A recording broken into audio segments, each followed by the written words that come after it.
Good morning, good afternoon, good evening, wherever you are. My name is Jimmy, aka Perceptes. Welcome to the first Patch and Play of July 2026. This is a live stream that I do just about every week, and have been for about 5 months now, where we spend a couple of hours together doing some unplanned, unrehearsed patching on my modular synth, which you see before you. I wanted to do this stream number one, to sort of geek out about my hobby and share it with other people who are interested, and also to try to help teach a bit about my process and how to work with a modular synth, and to try to answer the question of how do you start from nothing and end up with something when you have so many choices for how to start a patch. When I post a performance video on my channel, people see sort of the finished patch, and I add text captions that sort of explain the key points of the patch, but really for a lot of people, they just see a big mess of wires, and it's hard to understand like what exactly is happening here and how did you get to that point from starting with nothing. And so that's part of what this stream is all about, is just kind of exploring the process of the creative choices and the inspirations. And so I want the streams to be entertaining, of course, first and foremost. I want us to have a good time geeking out about this fun little hobby. But I also really enjoy teaching, and I don't claim to be an expert in any of the things that we'll be talking about. But to the best of my ability, I do like to try to share knowledge and hopefully explain things in a clear way to help people understand things that they did not already understand, and inspire you to do your own music making with modular synths or otherwise. Bad Machine, welcome to the stream, and Ridge Racer, welcome to the stream. Good to see you both. So yeah, I usually start off these videos with just a little bit of background and kind of the sort of the, not ground rules, but I'm not sure what the right metaphor is, but just something to get us anchored, I guess. So for anyone who's going to be new today, or who is watching this as a recording after the fact, if you clicked on this because you were curious but haven't had any exposure to modular synths and don't understand what you're looking at, modular is kind of a system of synthesis where you create electronic music by combining a bunch of very small components. Usually when you think of a synthesizer, you're imagining like a piano keyboard with a bunch of knobs on it. And that's sort of like a pre-built fixed synthesizer that has a certain set of features and capabilities. But with modular, each one of these little boxes has sort of like an individual function. And there's a zillion of these that are available from different manufacturers all over the world. And the modular synthesist can construct their own custom instrument based on piecing together individual components that do a sort of one piece of the puzzle. And then you use these little 3.5 millimeter patch cables that look like this, and you plug them into the jacks, and these modules communicate with each other via electrical signals of varying voltage. So you create the signal flow yourself over patch cables, you dial in settings for each individual function, and then you can create music out of it just like you would any other instrument. And that's the basic idea. So these are cases that I designed, and I chose all of the modules, placed them in the order they're in. And I have kind of like the light case and the dark case that don't particularly have like a functional difference. It's really more organized aesthetically, and to some degree, the modules are placed in a way that makes sort of common flows of signal easiest. But that's the basic idea. So I've got everything in these cases to make a complete piece of music. So I've got sound sources, effects processors, filters, amplifiers, modulation sources, sequencers, everything. I've also got this smaller case down in the bottom right of the screen that has a bit of overflow of modules that I have that don't fit in either of the two larger cases. And I kind of swap these out from week to week depending on what I feel like I might be needing to do. And then the last piece of gear to discuss here is the Oxy One, which is this little thing with the grid of buttons. This is a hardware sequencer that's used to program the sort of patterns of notes that get played. And it works really well with modular because it's got an interface to the modular system. Oh, actually, I'm realizing I forgot to connect it this time. So let me get out my trusty HDMI cable, and you can actually see how this is patched up. So on the back of the Oxy One, there are a bunch of little jacks that you can plug modular patch cables directly into, but it also has a mini HDMI jack on the back, which if I lift it up, you can see there's a little connection called pipe. And if I plug this mini HDMI connector into it, then I can plug the other end. Let's thread this through, so try to get rid of some of the slack in between the cases. I've got this little module right here in my dark case, which is from Oxy Instruments, called the pipe. And this sends all of the modular signals over a single cable to this one sort of breakout module. And that allows me to do the individual modular patch connections just from this one module, instead of having a whole bunch of cables running off of the back of the Oxy One sequencer, which is a little bit cumbersome. So normally I have this set up in advance, but this time you get to see me do it because I did not remember to do it. So I try to loop it around a little bit to kind of get rid of some of the slack in the cable. Yeah, so that's the basic layout. Let me make sure I didn't bump this, make sure the cameras are focused. So let's move this guy back into frame a little bit better. That looks pretty good. The Noise Goat, welcome to the stream. Okay, so we've got to zoom in on the Oxy One. We've got to zoom in on my small pod case. We've got to zoom in on the left case and on the right case. And I think those are all pretty well in frame. Okay, so I don't plan in advance, and I certainly don't rehearse what we're going to do on these streams. I want them to be kind of off the cuff, as I explained, because it's really about kind of exploring the process of patching, trying different things each week, and we focus on kind of a different thing. And so I have no idea what we're going to end up with by the end of 2 hours. Sometimes we get music that's actually worth listening to, but more often than not, we're kind of just exploring techniques and ideas and nothing that's necessarily worth, even recording. But it's, it's interactive and it's exploratory. So for anyone who's here watching live in the chat, please, at any time, if you have questions or thoughts, do share them, because I would always prefer for the content of these streams to be guided by the participation of anyone watching live, rather than you just watch me kind of talk to myself and bumble through something over the course of 2 hours. I really want it to be something that is geared toward what people are interested in seeing, and that the live viewers can get the most benefit. So regardless of what I'm doing, feel free to interrupt me to ask questions, even if it's not related to what I'm doing. I'm always happy to shift gears and focus on something else. Okay, let me have some tea and think about what we might do today. If anyone has any particular questions or ways you want to go, as always, let me know. And otherwise, I will think of what we might start with and start patching.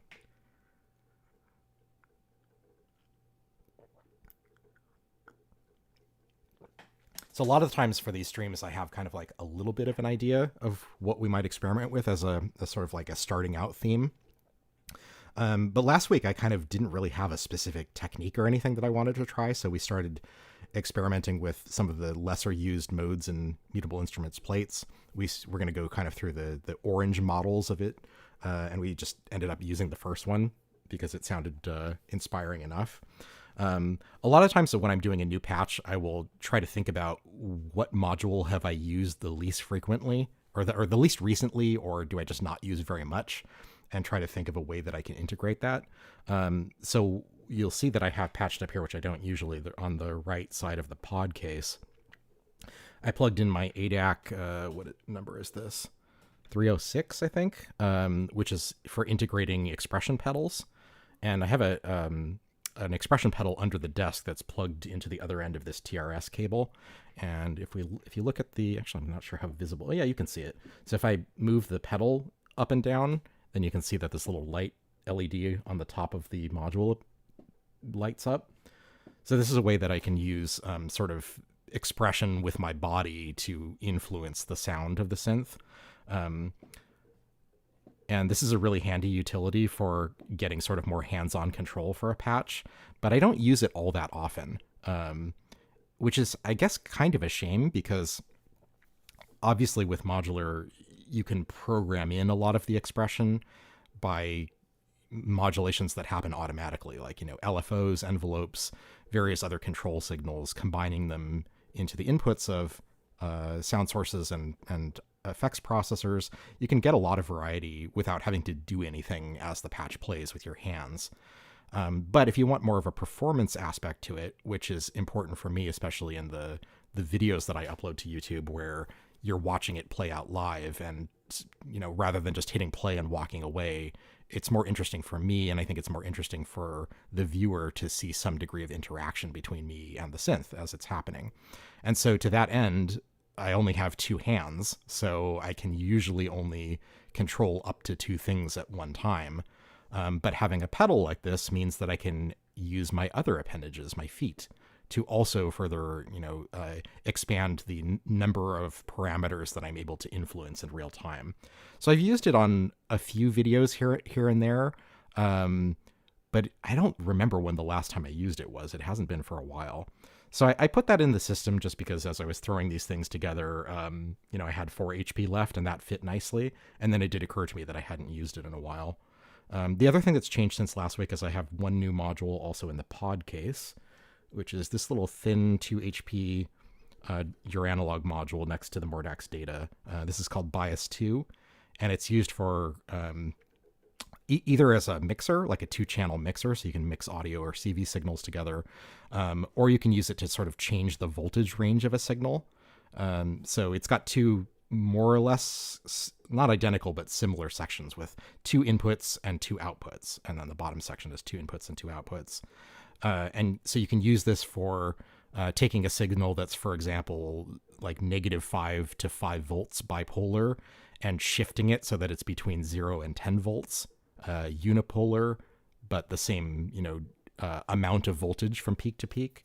Or you can sort of divide that and have a voltage range that's half as much as the input or twice as much. And it does that by having voltages that are normaled to the second jack. So you plug in an audio source into the top, and then if you don't plug anything into the second jack, it automatically adds 5 volts to whatever's coming in and mixes that into the output. And the same on the bottom, but that has -5 volts, so you can subtract an offset from the incoming signal. And then each one has sort of a direct output of mixing the 2 inputs, but then the top section also has a divide by 2 output, and the bottom section has a multiply by 2 output, which allows you to, again, sort of scale in addition to the offset. So I don't have a particular use case in mind for it today, but I just wanted to mention that as something that has changed in my setup since the last week that we met. Sunburst Studios, good to see you again, my friend. Welcome to the stream. We're just starting off with a little bit of talking about what's set up today and what we might focus on. So yeah, I was kind of thinking I would try to focus on maybe like a single synth voice, but try to really think about kind of how to control the expression of it. So rather than just the usual, like, okay, let's play some notes and the notes go on, the notes go off, and maybe we put it through a low pass filter, I was thinking about how do I sort of influence it with my body or make it, closer to the level of expression that you would have playing a physical instrument like a guitar or a piano, and try to avoid the sort of programmed nature of electronic music. I don't know how successful I will be at that, but I thought it was maybe an interesting thing to explore. So what do you all think? Does that sound good, or is there something else that you see in my case that you would like to focus on? Oh, let me go back to the overhead view. And I'm going to try to drink my tea before it gets cold and think about what we're going to do here. But by all means, let me know what you'd like to see.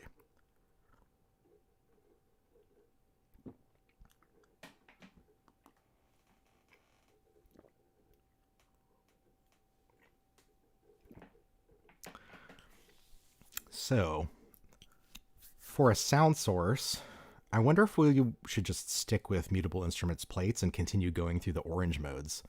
Because like I said last week, the sort of kicking off point was to go through the orange modes of plates. This is a macro oscillator it's a digital module that has a bunch of different sort of synthesis algorithms depending on which light is lit up here.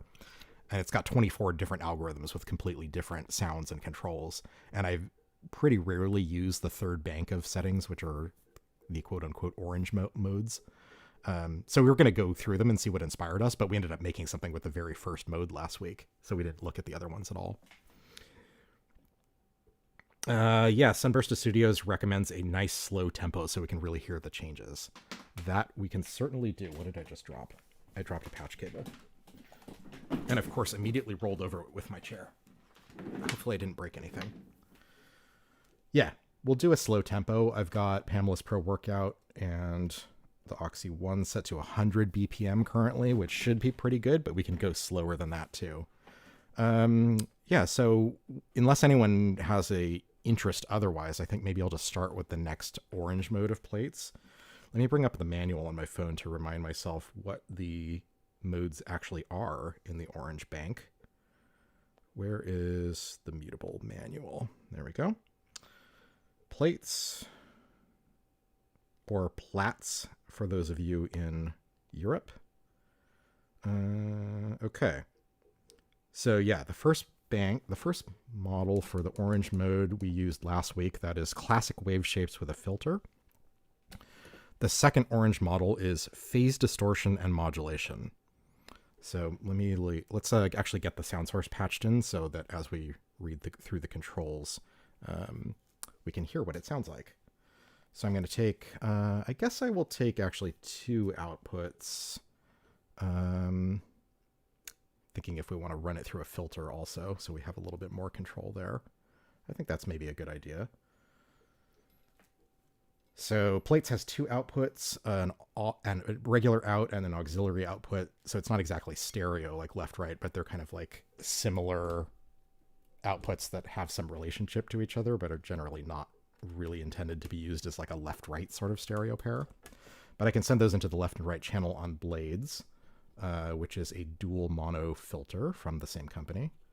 Let's go into low pass mode on each filter, open them up all the way,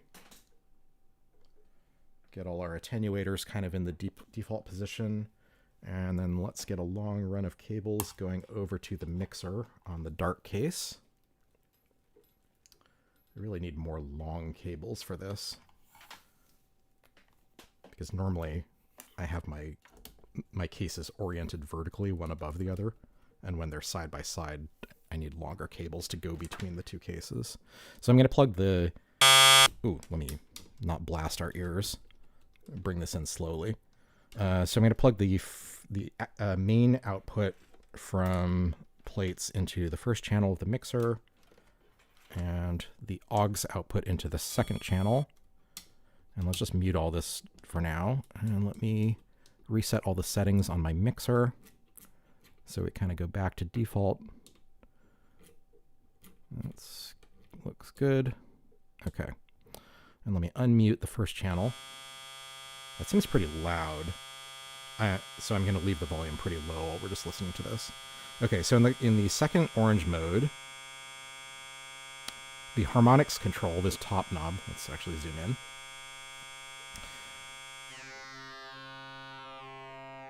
This controls the distortion amount. This is phase distortion and modulation. The morph controls the distortion asymmetry, and the timbre controls the distortion amount. Okay, interesting. It's probably would be a good idea to run this through Mordac's data, actually, so we can see this on the oscilloscope. Let's do that. So let me unplug these for now. And let's go into Mordac's data. So first input, second input, and let's go into my preset for 2 audio signals. Okay. Get these cables out of the way as much as possible. And then we will connect the outputs back to our mixer. Hopefully these cables are long enough. Yes, no? It's a bit of a stretch, but I think it's okay.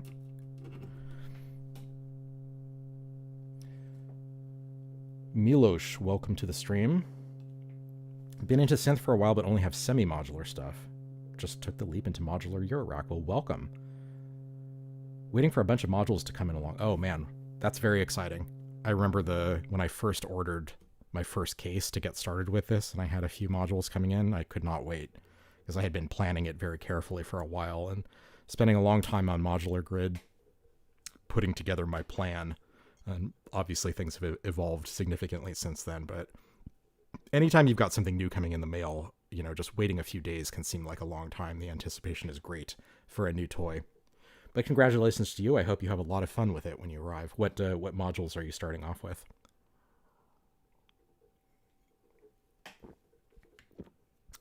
Okay. Let's ooh, got a big dust bunny. Okay, so let's take a look at the waveform that we're looking at here. And let me bring the volume back in. I'm going to bring the volume all the way up here, but I'll probably bring it down. Let me know if my voice is hard to hear over the sound of the oscillator. It sounds okay to me, but I've been told in the past that sometimes my voice is not as loud as it sounds to me for all of you listening at home. Okay, so we're kind of in the default settings here on the orange motive plates. We're listening to the green waveform right now. That's the main output. And the blue waveform is the aux output, which I currently have muted. So changing the harmonics doesn't do anything in these settings because that controls, what was it? The amount of, it's the distortion frequency. Okay, so if I change the timbre input, this is the amount of harmonic distortion. So you can kind of see it looks like wave folding. As I start to turn up the timbre, the top of that green wave kind of gets folded in. It gets flattened a little bit, and then it starts to fold in on itself at the top. And then it gets very squelchy up the top.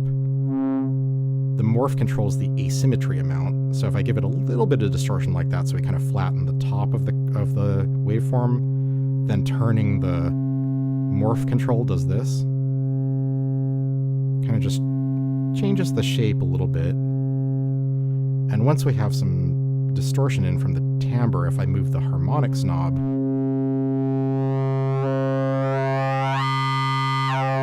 it changes the frequency at which the wave distorts, which to me, just listening to the audio, it sounds very similar to the timbre, honestly. Like turning up timbre does that, and turning up harmonics does that. So it's kind of just a similar sort of increase in brightness, essentially. Kind of get more of that distorted sound. So let's maybe find a good sort of bass pitch. And then I'm going to low pass filter it a bit to bring out some of those kind of harsh overtones. Milos, you got the IntelliGel 7U104 HP performance case. Well, I am no stranger to those. As you see, I have two of them. They are excellent. I'm guessing you probably got the version 2 or the generation 2 cases, which are what they're selling now. I have the original ones, the Gen 1. Starting with After Later Pixie, Razor, and Waves. Are those Mutable Instruments clones? I'm guessing they are. I don't know all of the clone names super well. Metropolix, Steppy, Maths, Noise Engineering, Eteritas. Oh, that's a great starting collection that will keep you busy for quite a while. Very nice. Okay, let's listen to the aux output also. It looks pretty similar. Let me read what the manual says it does. So the aux output is carrier is free running phase modulation. Interesting. Let me unmute that. So it's much more inharmonic.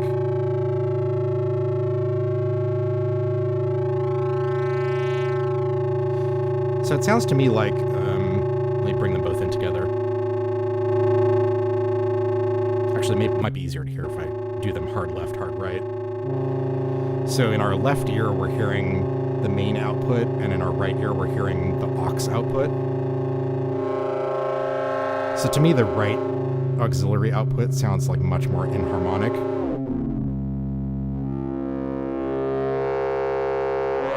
Especially once you turn up that harmonics knob. Oh, that's pretty loud. Sorry. So I think because the modulating wave is not synced to the carrier's frequency, it kind of makes it less harmonic. Or I guess less consonant is probably the right word. Okay, well I think we can probably stick with the main waveform. I think in general that's kind of a more pleasing sound. So I'm actually going to unpatch the I'm going to unpatch the aux oscillator. I don't really feel inspired to use that. Unless y'all feel differently, I'm happy to stick with it.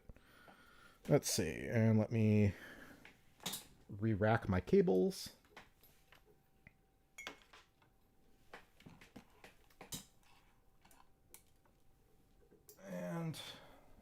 And we'll move on. Ah, good. You're getting some 1U as well. Okay, so clones of plates, ripples, and blades. Oh, that's a good place to start. Interesting that you went with 2 mutable instruments filters right off the bat. Especially since blades is dual channel. That gives you a good amount. But I suppose you can never have too many filters.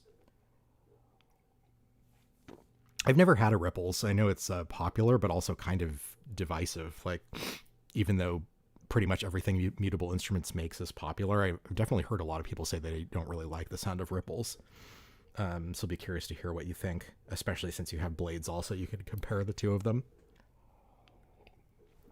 And a few different sound sources. Which, for the Iteritas module that you got, which base module did you get? Like, you can flash them to whichever firmware you want, but I'm curious which one you bought it as. I'm guessing one of the two that I have, Basimulis or Manus. Those are the most popular. Okay, so we've got this nice green waveform. Let me turn off the blue trace since we're not using it. Actually, I guess I could maybe switch to this model. Or am I not seeing anything? Oh, there we go.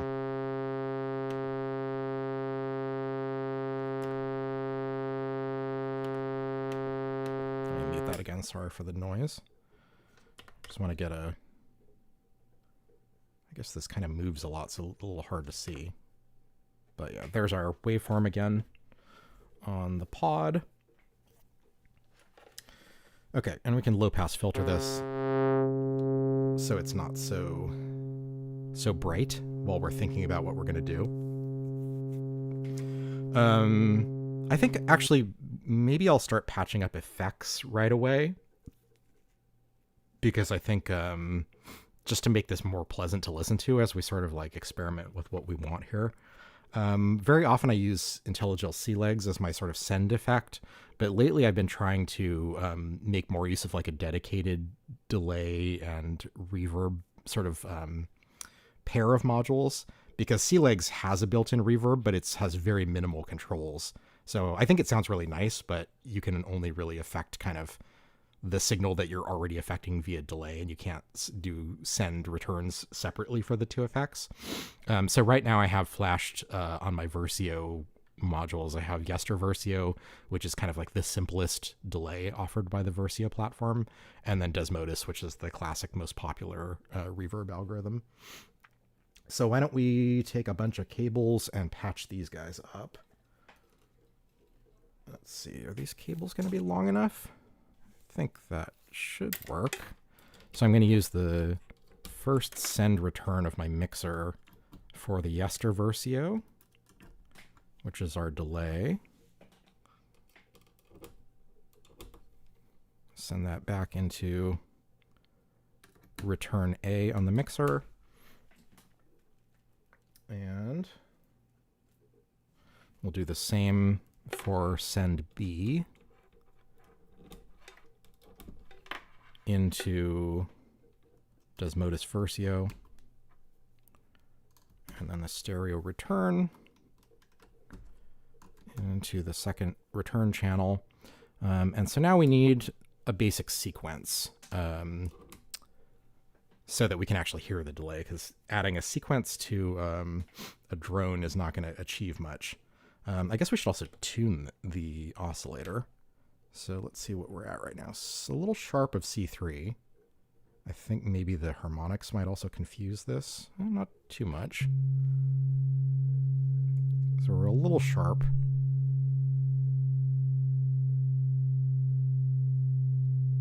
Okay, there we go. Tuned to a nice even C. And what do we want to use to sequence today? Do we want to use the Oxy 1 or something in rack? That is the question. Well, I think to start with, maybe we'll Let's use the Oxy one. Why not? So I'm going to change the first sequencer on the Oxy one to mono mode, since we're just going to be controlling a single monophonic voice. And let's configure the first CV and first gate outputs to go to that sequencer. And then we can patch those into plates. So our first CV output is going to go into the volt per octave input of plates. And our first gate output is going to go into the trigger input of plates. And let me just, anyone have a favorite scale? What are we feeling for scale today? I'm just going to default to minor. Let me also put a note down. So this should be playing a C2. Is that what we're hearing? Let's see. I'm not hearing anything. Why is that? I guess I need to unplug the trigger. Oh, there we go. So we're actually an octave up. I need to go. I don't hear anything. Let's see. Oh, it's very low. There we go. So there's a C2. Let's actually increase it to C3.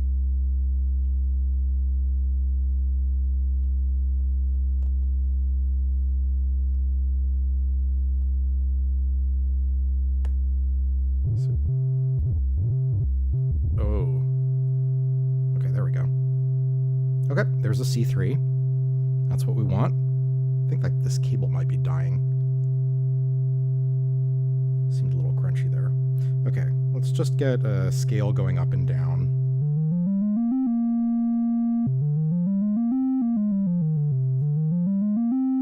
And let's plug the trigger in.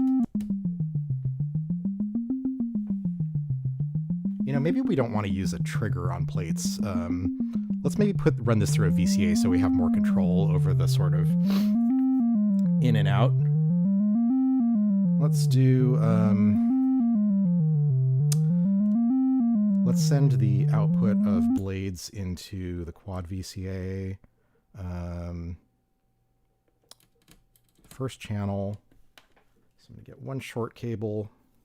Let's send that output into the input. And then we're going to send our gate single into the first channel of quadrax, which we can use as a VCA envelope. And so we will plug in the envelope output of that first channel into the CV input of that first channel of the quad VCA. And now we can, with the quadrax, control the exact amplitude envelope of each note.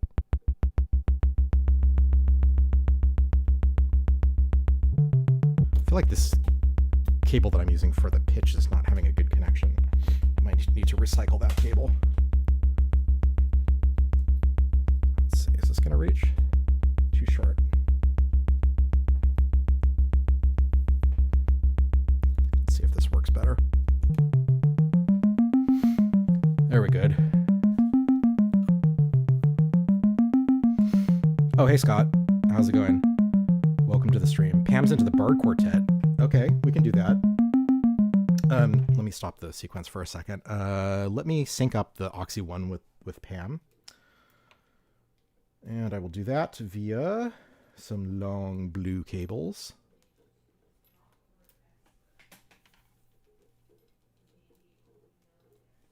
Okay. Clock output into the Pam's Pro Workout clock input. And the Oxy 1 run output into the Pam's Pro run input. Okay, so now if I hit play on this thing, now they should be synced. And let me reset Pam so that it goes back to its default settings, and outputs are not configured for whatever I was doing with it last time. Let's go back to looking at our waveform on Pam Pro. Let me catch up with the chat. Yeah, Bad Machine is reminding Milos to save room for utilities.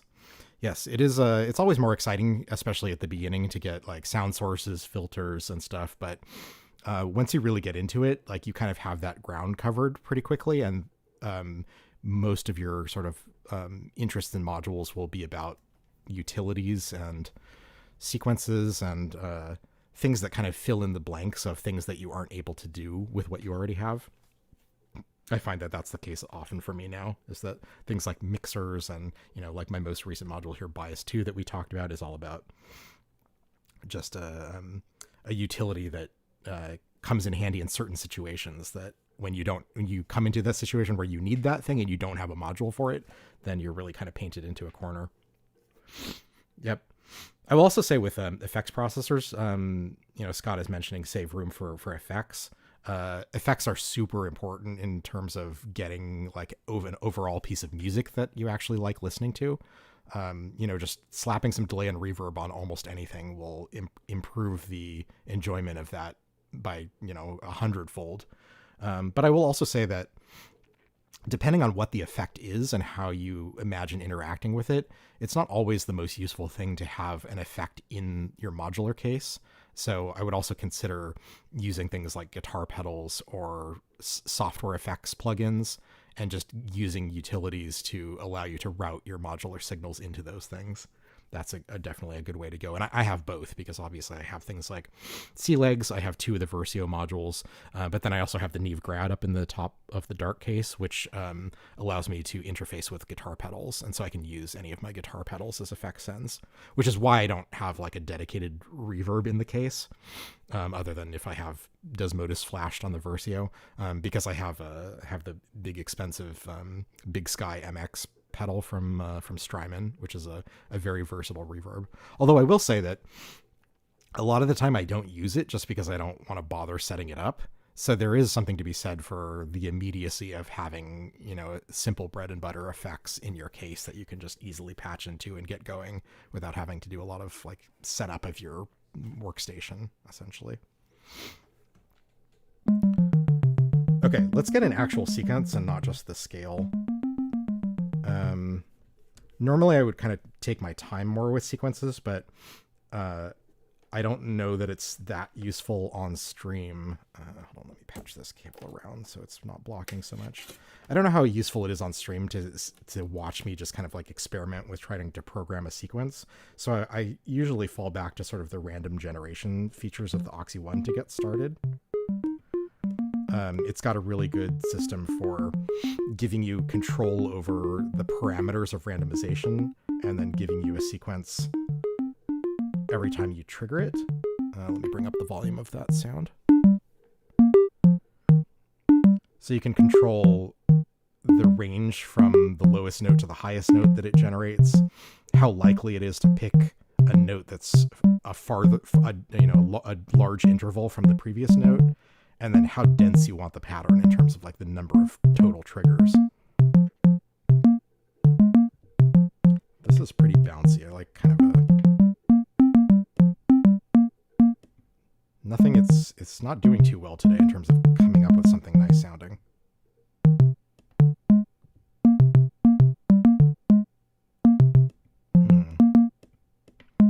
Today is not the Oxy One randomizer's day.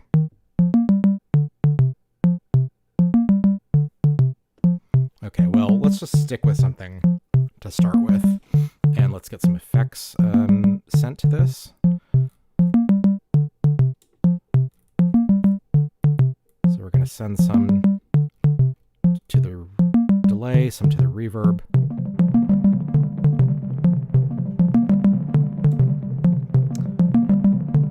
Sounds like it's clipping. Let me bring this down maybe a bit.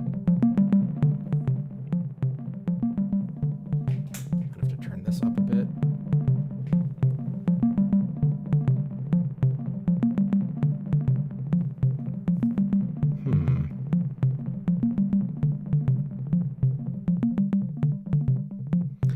And I think we want to sync the effects to the clock. So let me take I think we probably just want the 1x output of the clock into the time control, like the tap on the Yestra Versio. Oh yeah, instantly sounds better.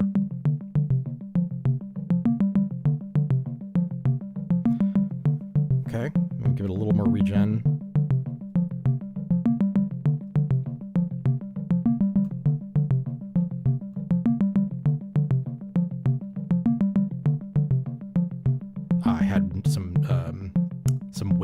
on the delay, which I don't think I necessarily want here. Okay. I think this is more pleasant to listen to begin with. Should we go an octave up, actually?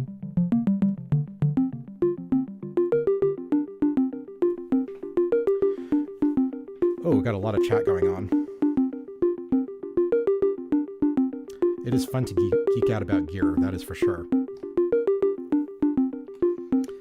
Bad Machine says, two of the best utilities you can start with are PAMs and Ornament and Crime. That is absolutely true.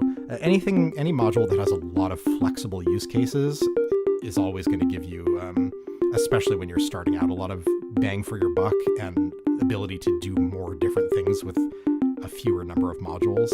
So yes, I agree. PAM is like kind of a staple that I think pretty much everyone has.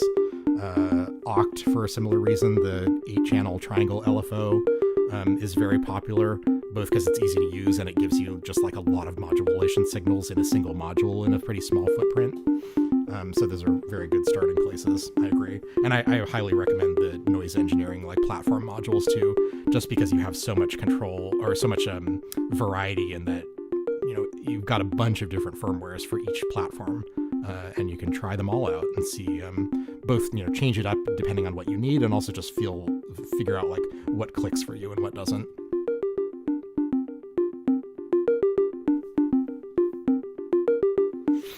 I don't have an Ornament and Crime. I mostly try to avoid like the very menu divey modules.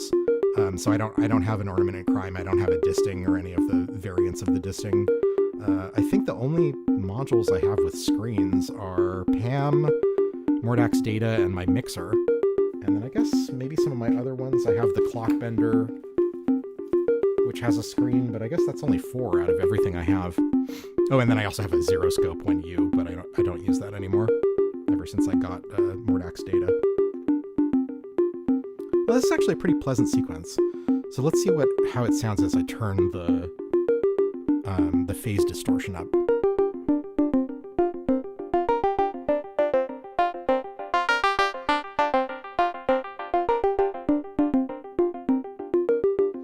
I think I might actually want to slow the tempo down here, because we really want to be able to hear like expression on individual notes, so we don't want them to go by too fast.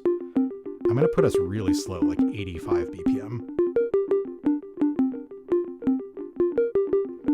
And then let's increase the decay time of the amplitude envelope on those notes.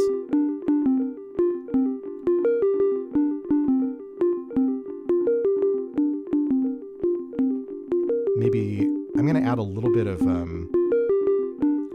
attack time to the envelope too, so we lose some of that click on the attack. There you go, like that. It's a pretty nice kind of sine wave-like voice. I mean, it is basically a sine, but if we try introducing some phase distortion, then it'll start to square off a little bit more. And I feel like a little bit of phase distortion goes a long way on this voice. If I go up really high, first of all, it gets a lot louder. And second of all, I find that those like really bright upper harmonics are like very kind of digital and video gamey sounding. So the other thing we could do is maybe turn the low pass filter all the way down. Let's bring the volume back in.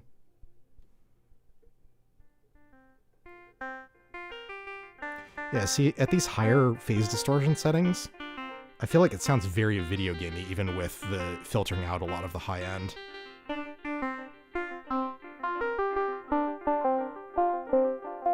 So I feel like right about there is the sweet spot for me, with as bright as I would want it to get. And even then, it sounds better with a lot of low pass filtering, I think. But we could also try changing the phase distortion frequency.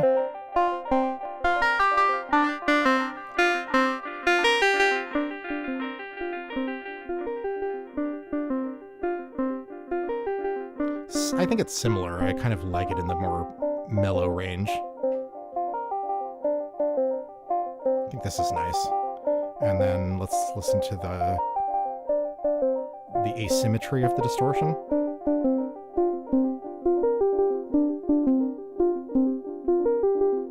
I don't think that has a huge effect at these other settings, so maybe we'll just kind of leave it about halfway.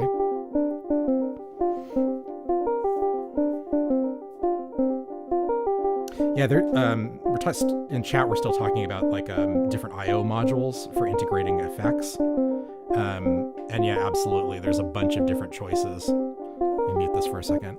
Yeah, so the Strymon A1 can do it. There's one from, I think it's called like Pedal Farm. I think Fairy is the name of the pedal has kind of an interesting take on I/O.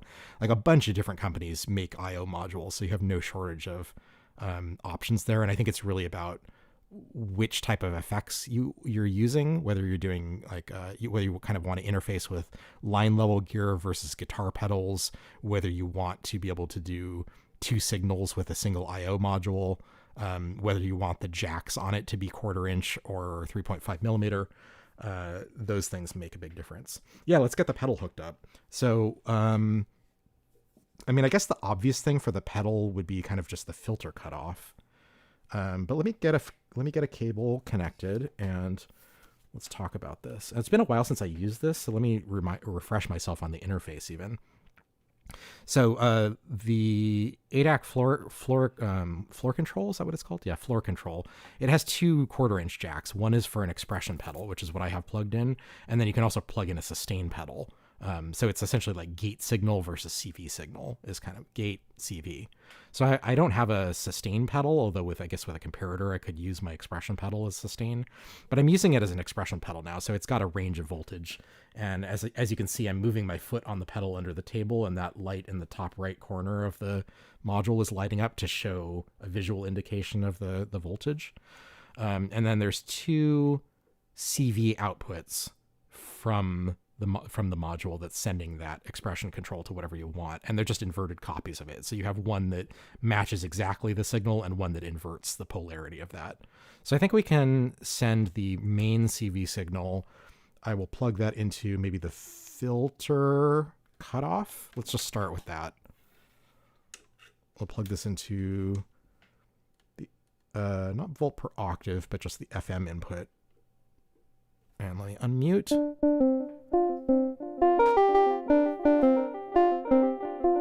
There, you can already see that. So there it is. I have the pedal all the way off, and then watch that light to match the position of my foot on the pedal.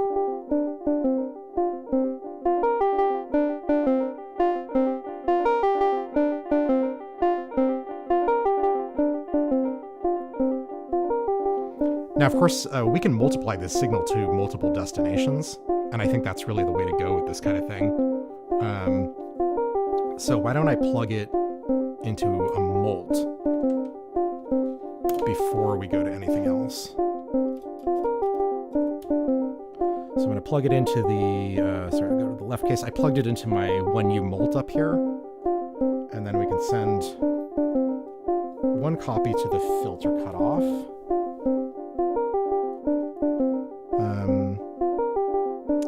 Might want to attenuate these, but this will work for now. Actually, I guess it'll work fine because there's built-in attenuators. So there's our filter cutoff. So I can tap my foot in time with the music and get kind of a tremolo effect, or I can do these kind of slow sweeps of filter cutoff. I guess I need to get a second camera to show you my foot, or maybe that I don't want to end up on OnlyFans, so maybe I shouldn't do that.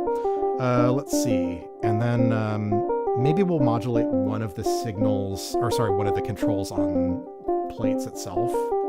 Maybe the phase distortion amount. We can start with that. So this is great because these modules have built-in attenuators. So if I just put the pedal into its sort of maximum position, so we've got the full 5 volts coming through, and then I can use the attenuator to dial in how much change I want there to be in that maximum position.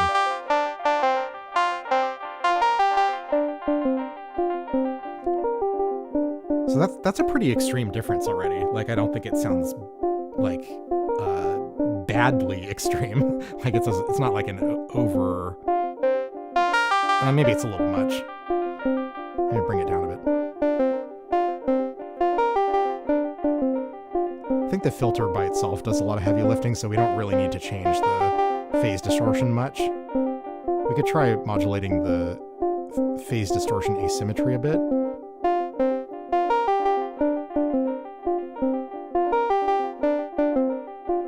Yeah, that actually seems fine to me. And another thing that we could mold this to is like the sort of send amount of the effects, if we want like the reverb and the delay to sort of bloom. That's another thing we could do. So let me take another long cable and patch that. Another copy of this signal to the expansion input on my mixer. Let's take a look at the right case, and then for this, I'm not sure how well you can see it, but I have to program in a modulation. Because this, the expander on Zermixa is just like mappable, so it's just got 8 generic inputs, and you have to go through the menu to tell it what you want the effect of that mapping to be. So I'm going to select the expander, and I'm going to create a new modulation that applies the signal on the first jack to the first channel of the mixer, and I'm going to use it to modulate the amount of the signal that it sends.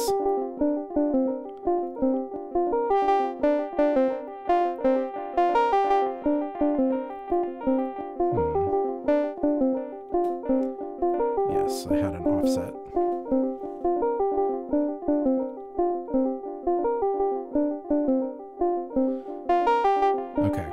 So if I increase the amount, say by like 50, then we should get significantly more volume of the delay whenever my foot is in the kind of maxed out position. I don't know how well you can see that on the screen. I guess you can sort of see it. There's like a horizontal bar that's kind of at the top of the screen where the middle point is 0. And this gives you a visualization of the CV signal coming in on that expander input. So when I push my foot down, you can kind of see the bar extending to the right to show that it's applying that sort of 50% increase to the delay. And then we could do another copy of that and just use the same signal to do the same thing with the reverb on send B. So we're going to add maybe 50% of the incoming signal to reverb.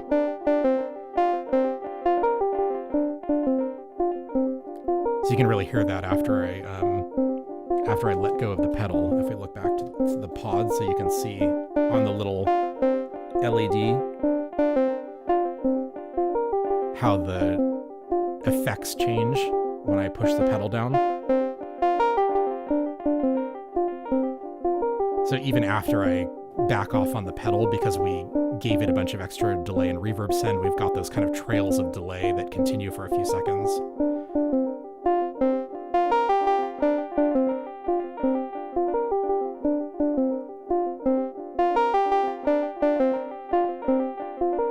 That's pretty. I think with one of these kind of subtle sounds, it sounds really nice.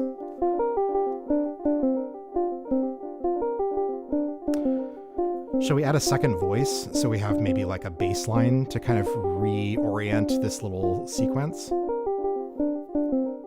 I think that would be good. And then maybe we'll have a second higher end melodic voice that maybe goes a little bit longer rather than just a single bar sequence. I think that would sound good. Okay, so maybe we'll use Pam. Someone earlier said use Pam with something. Who said what? Scott correctly identified me as a coward for not patching Pam into the Bard Quartet. Yes, sir. You shall have your way. Okay, so let's take a very slow sequence. So maybe we'll every 4 beats at 85 BPM. We will send a trigger to the Bard Quartet. Are we looking at the left case? Yeah, let's do it. Okay, left case. Okay, so I set the first output of Pam to be every 4 beats to send a trigger. I'm going to patch that trigger into the first input of the barred quartet, which is a 4-channel quantizer. We can use this as an arpeggiator. Let's figure out first what we want to use as the voice here. I think maybe I'll use Ona as just like a nice kind of low subby sine wave bass. I think this is a very sort of pretty, even though we're using the phase distortion model of plates, I feel like I'm using it in very mild settings to kind of get kind of just like a pretty, not at all harsh sound. And so I think other pretty voices will go nicely with this. So let me plug in, let me run Ona into, maybe we'll take let's just take the sine wave output. I'm going to run that into the second channel of the oscilloscope so we can tune it. I want this to be much lower in pitch, so let's see. Why is it having trouble tuning that? Let me try. What on earth? Why is it fluctuating so much? I guess we might have to listen to this through the mixer. I can bring the sound of the sequence down so we don't annoy ourselves with the repetition.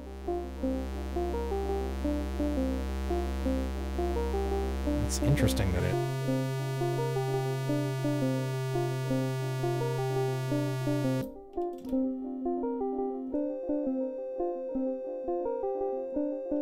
it's because I'm looking at the wrong input channel here. Okay, so now we're tuned to a C.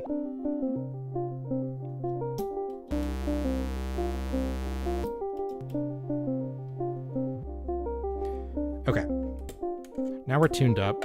I've got this set to, by default, a C2. I'm using the triangle wave output, so I think that sounds nice. It's like very mild harmonics. So it's not a pure sine wave. It has a little bit more kind of high end, but it's still very creamy and smooth, which I think is kind of the vibe that we're going for here. And then what I'm going to do is I'm going to, let's go back to our left case. Nope, that's not it. There we go. So if I hold down I press the edit button and then hold down the arpeggio button and press the first channel. Did I do that right? Never remember how to do this. Or maybe I hold down the first channel and press ARP? Damn it, how does this work? There's a problem with, oh, there we go. So you hold down the channel button, you press the arpeggiator button, and now that moves it into ARP mode. So rather than expecting a CV signal on the input now, it's going to expect triggers, and each time it gets a trigger, it's going to send a different note from the programmed scale out of the CV output. So I need to turn the trigger out mode on so that it'll send those triggers. Although I guess we're not using the trigger output. And then I'm going to take one big long patch cable from the output into the volt per octave input of Ona. And of course now we're not hearing anything.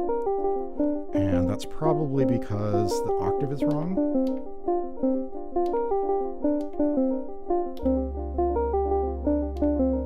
It sounds like the wrong note now. I probably should have plugged this in before tuning it.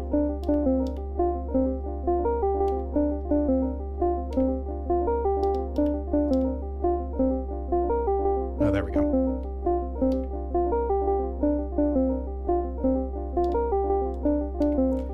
Okay, so that should be our kind of core bass note.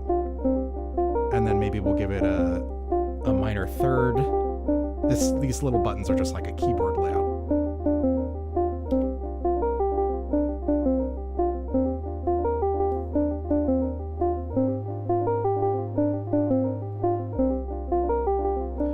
Okay, I think I need to bring down the volume of that first voice because the bass is pretty quiet. And let me bring up the audio of the overall mix.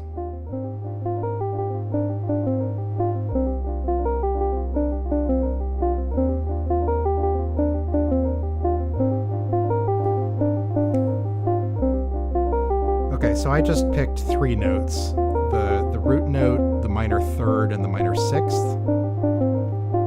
And so this way, we've got sort of a 16-step pattern on our main melodic voice, but we've divided the bass sequence into 3-measure long phrases.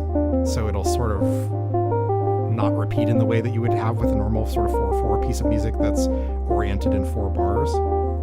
But we can vary this by adding and removing notes from the sequence that the arpeggiator is going through. And I wonder if we actually want this even slower. Like, I'm changing it every 4 beats, but maybe every 8 beats would be good.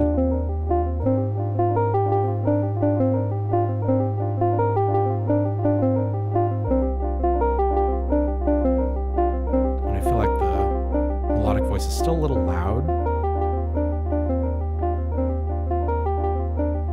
I might send the, I'm going to send Ona through Icaria so I can boost the signal a little bit.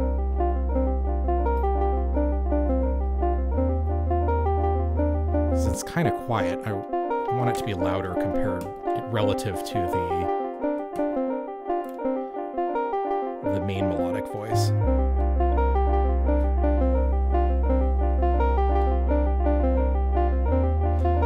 Icaria has essentially like an input boost, so zoom in on this. If I turn this input knob to the right, it'll start increasing the signal from the baseline unity gain. So I'm not using this as a filter right now, I'm just using it as a gain boost. We should start to get a little bit of more harmonics as we boost the signal a lot and start to get a little distortion.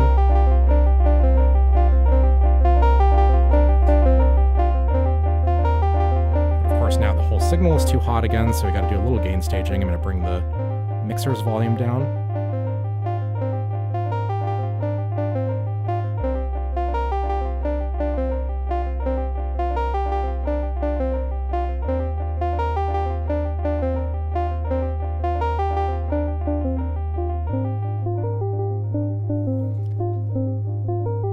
Very pretty. Also, I wasn't even really thinking about it, but I guess I had my foot down on the expression pedal most of that time, so we were kind of getting the extreme end of the range.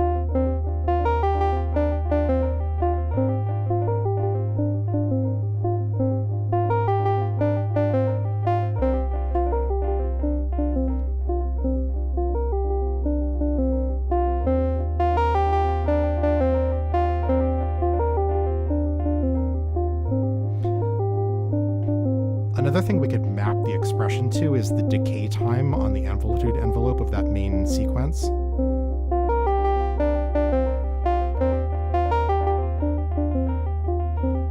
And I think it would actually sound really nice to sort of invert the decay time. So like, you imagine that when it's bright like this, the decay is kind of shorter. We get it like plucky like this. And then as we kind of pull the filter off by removing the expression pedals, then maybe the decay gets longer. And it starts to ring out like this.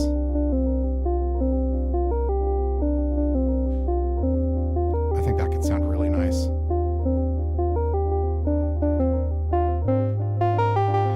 So I think I'm going to do that by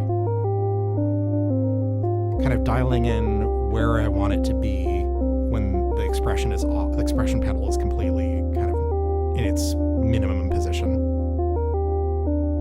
Kind of like this. And then we're going to want to take a copy of that expression signal. Let's go back to the right case. So sorry, we were looking at the wrong case there. So I'm going to take another copy of that expression signal, and I'm going to plug it into the first channel of the quadrant, and I'm going to set that channel into bipolar mode, which will allow us to invert the signal. as well as control the amount of signal that comes through. And then I'm going to plug that inverted signal into the first CV input of Quadrax. And then if I hold down, I'm just going to max it out to begin with. So I'm going to put it at its full inverted setting. So it's the full strength signal, but going down when it would otherwise go up, essentially. So if I hold down the CVA, or the first channel's CV button, then we're controlling what this signal plugged into the CVA jack will do. Because this is like similar to the mixer, this is like a mappable CV input. You've got 4 CV inputs, A, B, C, D, but they don't by default correspond to any particular parameter. You have to program what you want them to do. So if I press there's these little labels here on the buttons on the right that say rise, fall, shape, and level, and those are the 4 parameters that you can modulate with a CV signal. So if I press the fall button, then this signal will be programmed to change the shape of, or change the amount of fall. And I don't hear anything right away. Let's see. Let me make sure that this is doing what I expect it to do.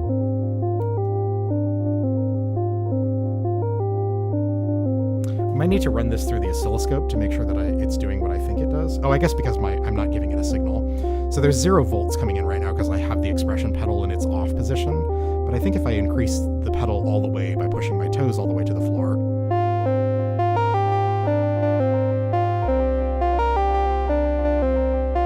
that's pretty good. I feel like I want it to be more plucky than that, though. But you can already hear the difference, that in the heel position, you get this very low-pass filtered sound with these long decays. And then as I push my toe in, the sound brightens, the voice gets more plucky, we get more effects, a more prominent delay, a more prominent reverb. But it actually doesn't really, I think I could be wrong, but I think the CV input on the Quadrax can accept a 10 volt range, and we're giving it a 5 volt range. I wonder if we should run this through Mordax data to really confirm this. This actually might be a use case for Bias 2, the new module that I got, to sort of double the input.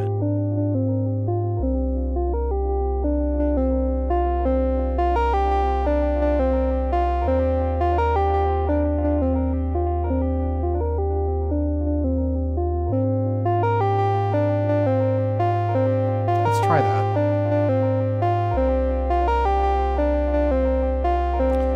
So rather than plugging in that copy, not hearing much envelope change, yeah, I agree, it needs to be stronger. So I'm giving it what I believe is a 5 volt change. Let me actually go from the output. Or no, let's do the input. Okay, so I'm going to unplug the change from, I'm unplugging the signal from the copy of the expression signal. We're going to get a long cable, and we're going to send that all the way back into the Mordax data.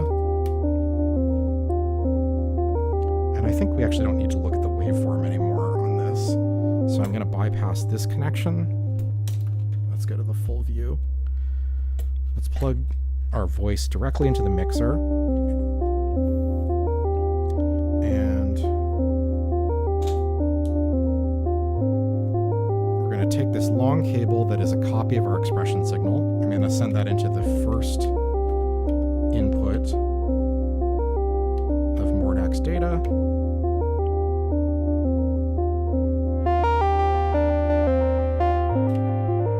And let's set this to a range of 5 volts. Oh, interesting. That's actually a 10 volt signal already.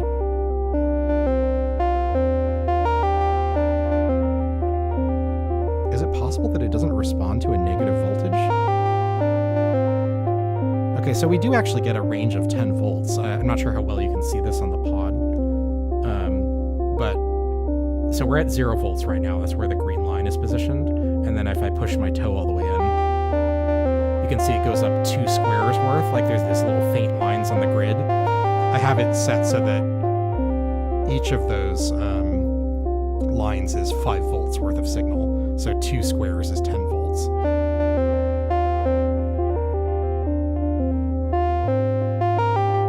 So this makes me wonder if maybe the Quadrax doesn't respond to negative voltage. Is that possible?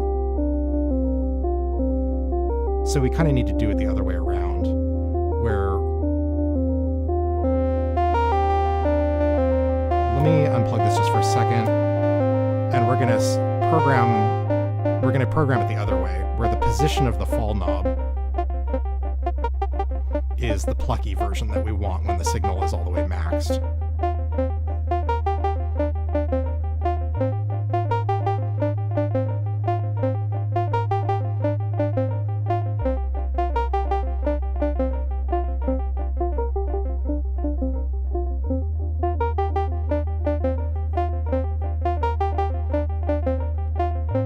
Thanks, Bad Machine. Appreciate you stopping by. Have a good evening.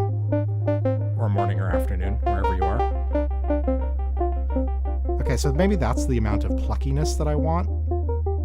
Kind of the right envelope, or the right decay length for the max position of the expression pedal. And so now we kind of want to do the inverse of this, where we want the CV input to increase as I let go of the pedal. Actually, we might just want to use the inverted CV output on, because the floor control has, again, a second CV output that's inverted. So maybe that's what we want to do. Let's try that. We may not need to copy and invert this ourselves. So I'm going to take the inverted CV out. I'm going to plug that into the CVA jack.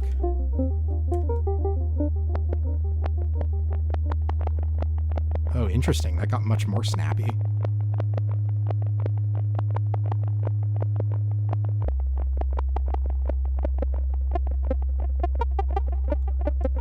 Huh.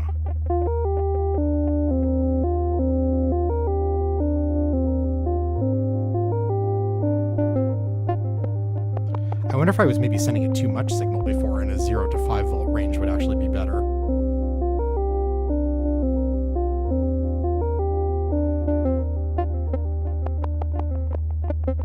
Yeah. Okay, so right now I have the expression pedal in the heel position. And so this is kind of, it's just, the decay time is exactly what you read on the panel here, with the fall at about halfway. And then as I start to push my toe in, we start to get that pluckiness, but I'm only about halfway.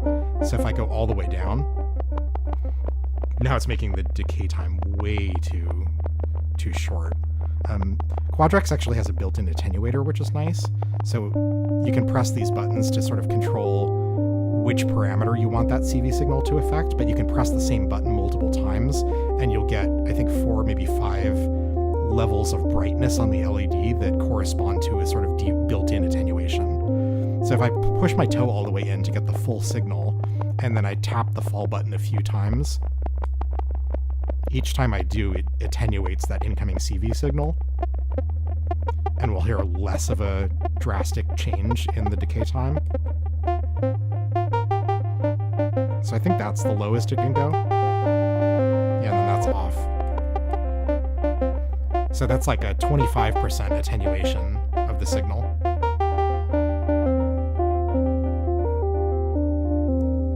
That might be good enough.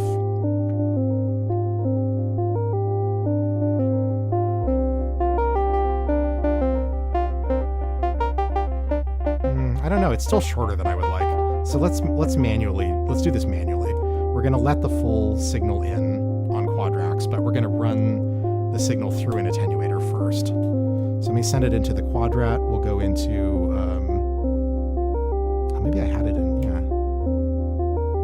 It should be unipolar mode, right?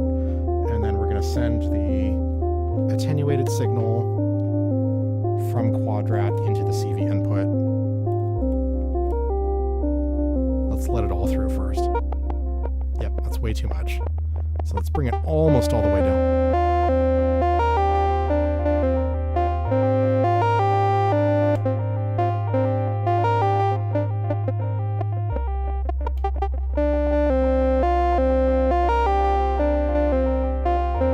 I guess it's about 50% really is where I want it.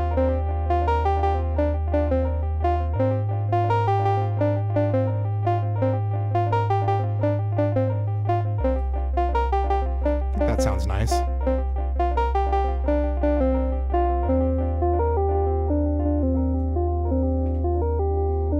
Okay, so now with my foot, I can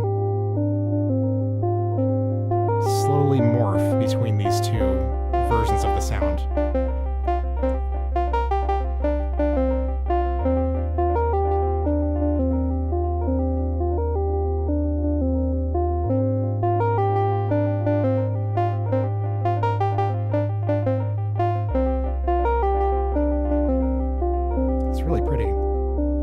I don't know if having just a single 16-step sequence is getting annoying for you all, but it's okay for me, I think.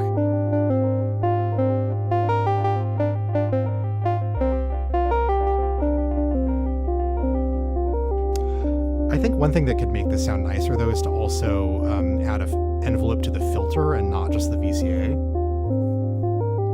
So two ways we could do this. One is we could mix in an envelope to the sort of manual offset that we're giving the low-pass filter that's coming from the expression pedal, so that it gives the filter a little bit of pluck. Because when they're in this kind of full toe position, the VCA's decay is shorter, but it's still the full range of frequency content coming through. And I think it would sound nicer if we were kind of doing more like a low-pass gate sound, where the filter was also being closed as the decay of the amplitude closed.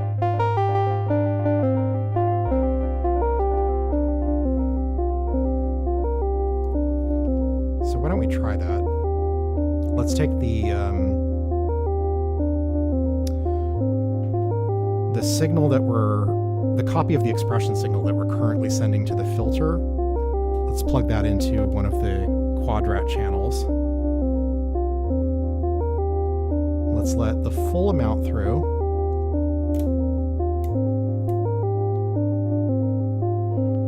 And then we're going to patch the output of that plus the following channel. What did I just do here? Wrong. So I want to patch the expression signal into channel B of quadrat, and then the output of channel C, which will be B and C mixed together, into the frequency input of blades. Now we're going to get silence right now because I have nothing plugged into C. I can give it like a static voltage for now, but I think what we want to do is maybe patch in a copy of the envelope. We could use the exact same envelope, but maybe let's try two different ones. So I'll use the second channel of the quadrat, and if I press the trigger button here, or sorry, the second button, this will set the second channel to trigger at the same time as the first one. So we don't need to patch two identical copies of the trigger into channels, 1 and 2. It'll just use the trigger for channel 1 to trigger both envelopes.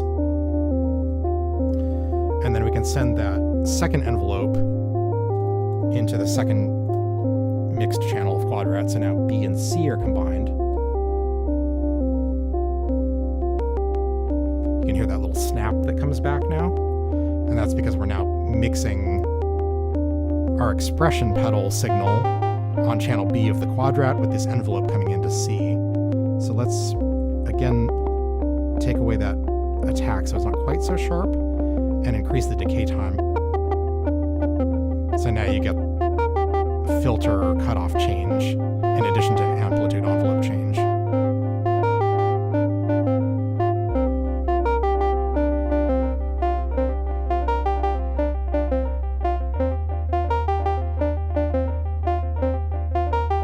So I'm having the filter close a little bit faster than the VCA.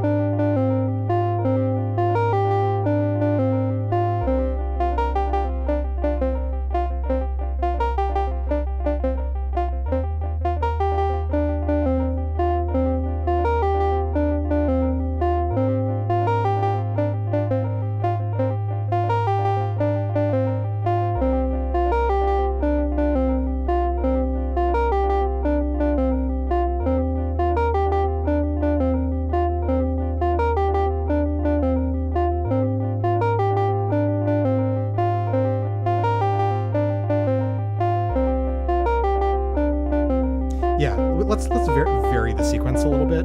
I can just as easily do that on the Oxy One. Let me zoom in so you can see this. Try to get the cables out of the way.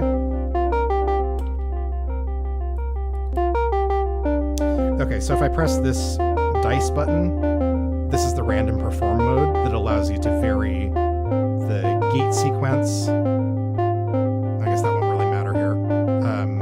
We can change the amount of octave change. Maybe I'll do a little less than that. So there's now like a 5% chance for the octave to be one higher. We can change the trigger probability. So there's only an 85% chance that any given trigger will actually fire. How's my voice, by the way? You're still able to hear me clearly over the music?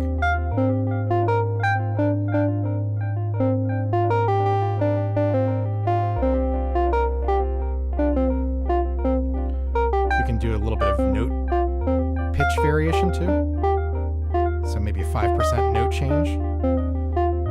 We can do re-triggers. So sometimes we'll get kind of a repetition like that.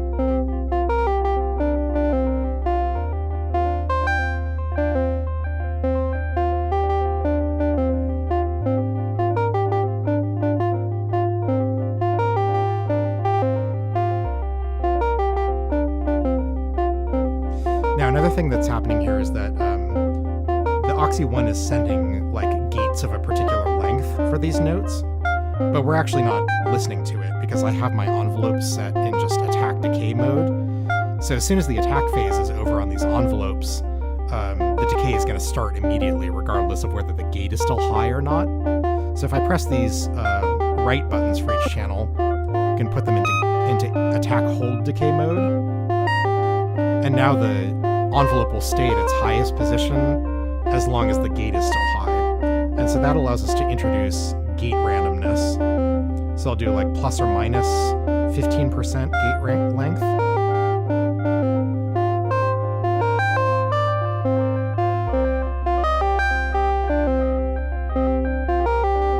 I'm going to turn up the regen on Desmodus, get more of a washy reverb tail. Maybe a bit darker. On both of the effects.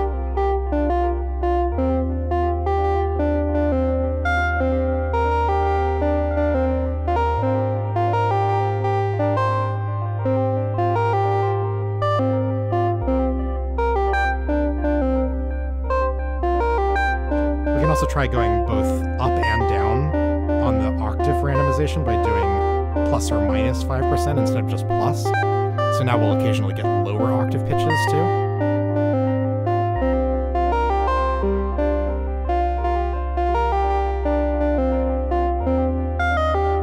I actually think the re-triggers sound pretty nice. I'm going to increase the re-trigger probability to 20%.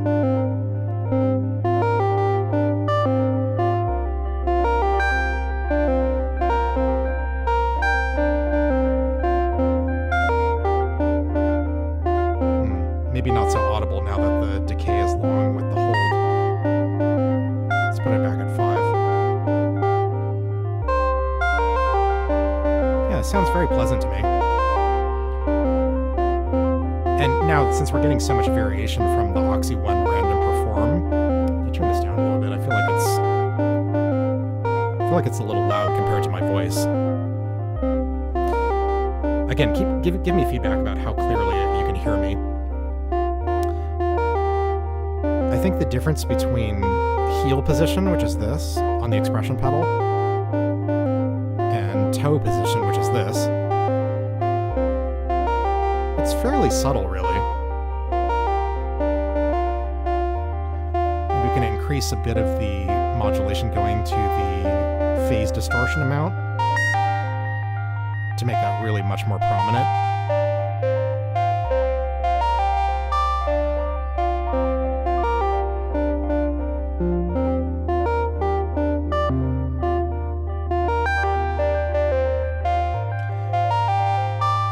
I think maybe the filter resonance might be another interesting parameter to modulate with expression. Let's hear what it sounds like just by turning the resonance manually. So in pedal heel position,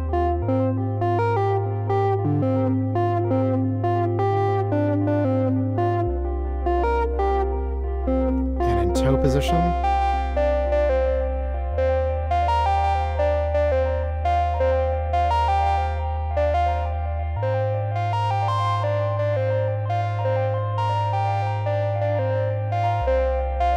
it's not as prominent, the resonance, because I think the filter is open much more.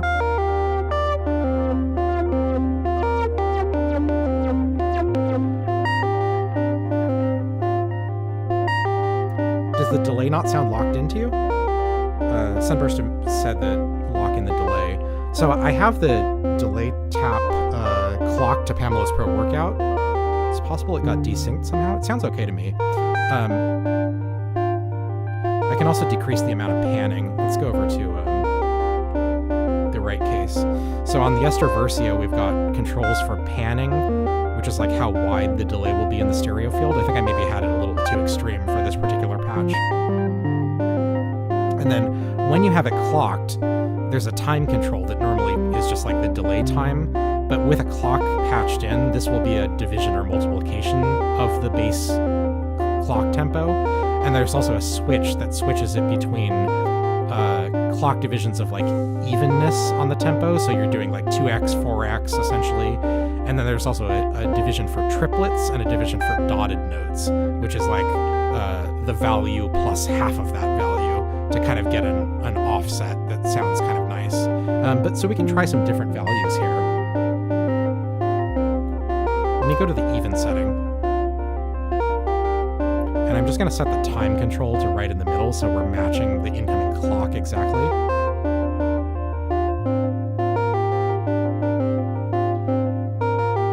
Yes, I do have percussive modules. Is there, what are you imagining hearing here? I mean, we could always just give it a kick drum or something. Actually, I think this would actually sound nice with like a very slow beat. Maybe we should do that.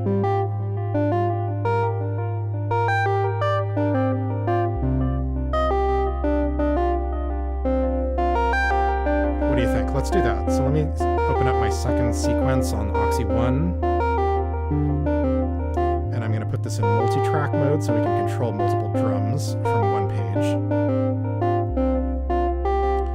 And then let's set up the CV and gate so that the gate for the first track and maybe the second track and the third track are coming from CV output or gate outputs 2, 3, 4.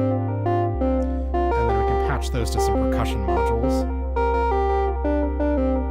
Let me turn the filter down a little bit while we're working on this. So let me patch the second gate output from the Oxy pipe into my kick drum, which is Crater, and my snare drum, which is Kraken, and then maybe as a hi-hat we'll use Timpleggio, which is conveniently positioned just to the side of it. And then let's patch the audio from these three into our mixer, and then we'll come up with a little sequence. I think I'd like it to be very slow. Okay, kick drum, snare drum, and then in stereo we have a hi-hat sound, pan to the side slightly.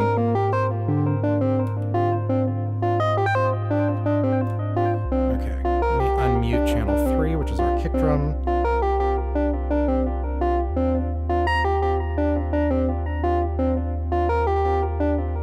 And I'm not hearing anything. Did I patch this incorrectly? Oh, it's just really low. Oh.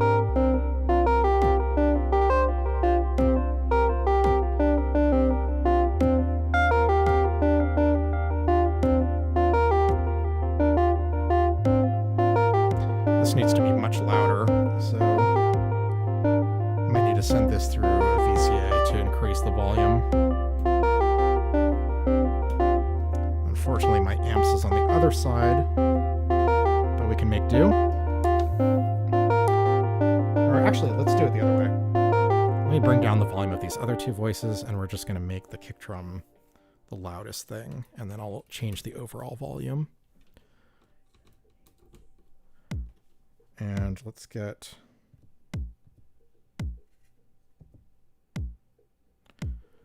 Let's get our snare drum as well.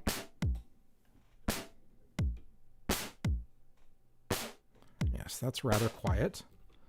So let's bring the volume all the way up on the mixer and the output module, and then we'll bring in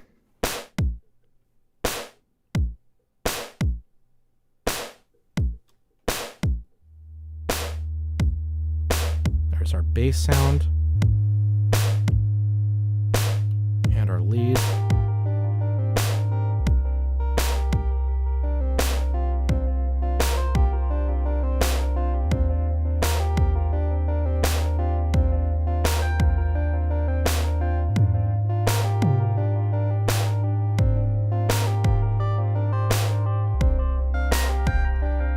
We want some reverb on that snare drum to make it kind of blend in better.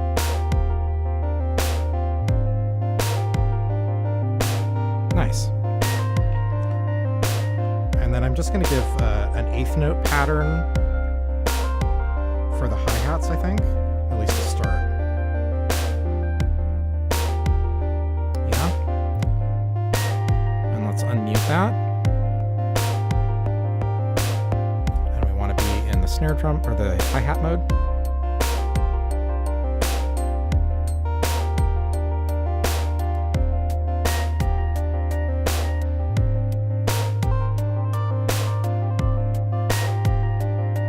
And let's maybe have a little delay on the hi-hat. And a little reverb.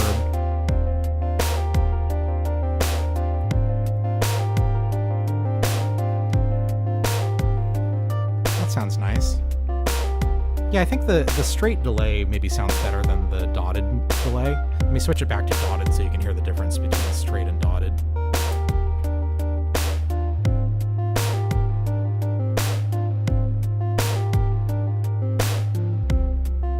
Subtle. Yeah, let's try a shorter decay on the snare, I agree.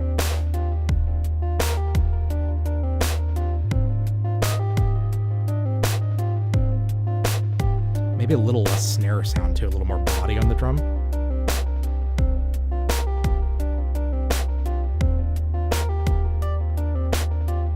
You can change the pitch of the snare drum too to be a little less cutting.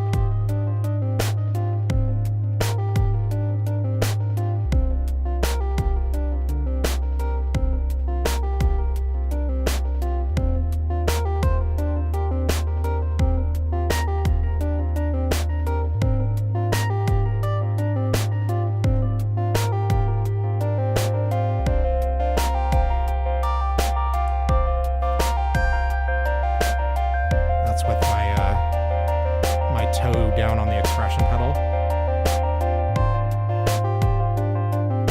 Milosh asks, any recommendations for a good starter mixer? Yeah, it's a big question. We've talked about mixers on the channel before, on the stream before, I mean. And I've several times explained why I picked Ceremexa.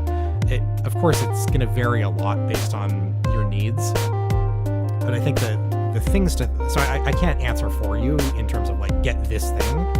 But I can say the things to consider are the number of channels you want. And I think that should just be basically the number of voices you have, maybe with a little bit of room for expansion.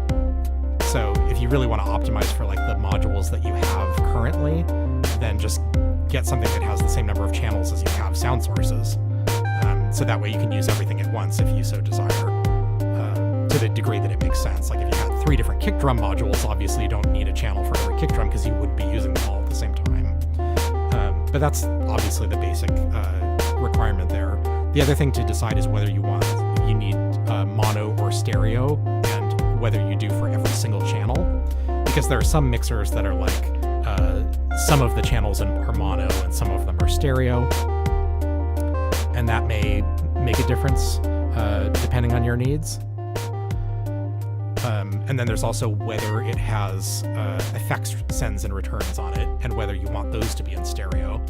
There's a lot more stereo mixers now than there were 3-ish years ago, so plenty of choice. And you also need to decide how you're going to be recording, because not all mixers have the ability to send direct copies of their post-fader outputs to an external device like a computer or another mixer recorder device. So if you want to record multi-track, one channel of digital audio in your DAW for every voice in your modular, then you need to make sure that your mixer that you choose has the ability to send direct outputs per channel to an external audio input. So those are the things that I think you should consider when deciding which mixer to pick. Independent of that, I think the mixers that are the most popular are, yes, as Sunburst mentions, the After Later Audio Bartender is very popular. The nice thing about that is it's also kind of configurable, so you can buy multiple sort of expansions to it based on how many channels or how many features you need. So you can start with, for example, 4 channels, and then if you get more voices, you can expand the number of channels by just buying expander modules. So an expanding system is really good for that, or a system that allows you to sort of piece it together yourself in a very modular way is both suitable for modular, and it kind of will be the least dangerous in terms of like painting you into a corner of not being able to do what you need to do as your system evolves. Zermixa, which I have, is also a good choice for something where you have at most 8 voices. That gives you also 2 channels of stereo send and returns. It's got panning control. It's got, with the expander, a bunch of modulation inputs that are mappable. So that's good. The downside for Zermixa is that it doesn't have per channel outputs, so you're just getting a stereo mix. Or you could repurpose your send channels to be additional outputs, so you could have at most 6 outputs, but you're never going to get per channel outputs, especially post fader. There are some tricks and ways to get around it, but it's not ideal if that's what your needs are. Sunburst also recommends happy nerding. Those are good for especially smaller use cases. There's also a company called BoardBrain that makes a mixer called Exelon, which is very popular, and that's maybe sort of similar to the After Later Audio Bartender series in terms of its sort of general capabilities in I/O, and I believe has the ability to be expanded in a similar way. For me, another reason why I like Zermixa is because if you want to control it with CV, that's done entirely via this extra expander, and the jacks are configurable. Whereas I think on a lot of other mixer modules, every channel has a dedicated jack for panning, for level, for effect send, and that will very quickly significantly increase the physical size of the mixer if you're dedicating that many additional jacks for each channel. But for me, it's basically has never happened that I would want to individually CV control all of those parameters for every channel in a single patch. And so having all of those extra jacks is like handy in the sense that you don't have to configure anything when you plug something in. But in terms of the space savings, it's very inefficient because you have so much of your case dedicated to a bunch of extra jacks that you're never using at the same time. So that's one of the reasons that I picked Zermixa, is that being able to have 8 generic CV inputs that you map to explicitly the parameters of the channels you want is very space efficient. And so for me, Zermixa was like the right balance between physical size and capability. So those are just some things I think you should think about when trying to decide on a mixer. Another specific module that I will also mention is Cosmix and Cosmix Pro, which are made by a Dutch company, I believe, called Cosmotronic. I have their compressor, the Messer up here. So they make a channel mixer that I think is either 4 or 6 channels, depending on whether you get the Pro version or not.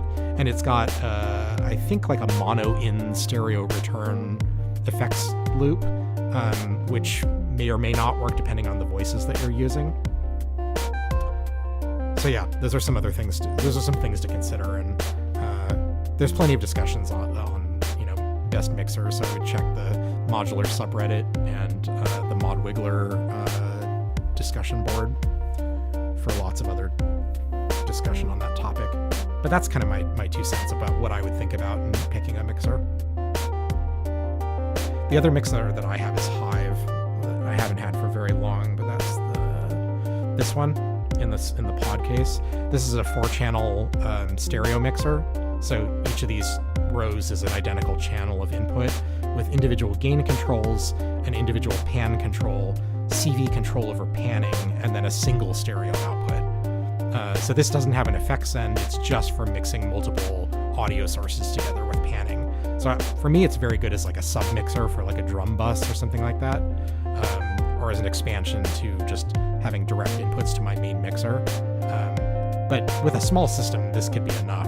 And in fact, that's how I used it. That was kind of what I originally got it for, was if I wanted to build a system with just this pod case to like take somewhere to play with friends or something, then I actually didn't have a stereo mixer that allowed me to pan a voice in the stereo field in 3U. The only thing I had that I could use for mixing at all was the IntelliJ Quad VCA, which can't really do panning unless you do some kind of you'd have to use 2 channels of duplicating the same signal and then varying the levels. It's not very convenient way of doing stereo mixing.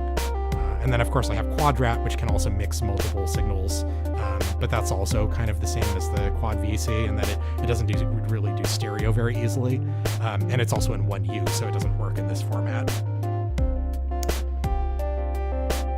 But yeah, that's a good one. There's also one called, I want to say Vortices, that I think is popular. It's a bit older. You'll see DivKid using it a lot of his videos, but that might also be one to consider of just like kind of a fixed size with a fixed feature set that would be good for like a smaller setup. But there's a lot of other ones that no one has mentioned, so it's kind of an open topic.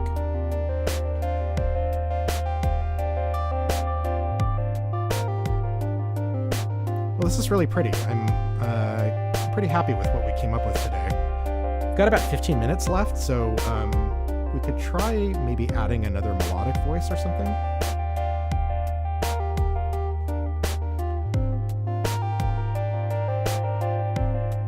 Maybe I'll add a little bit more drum sequencing.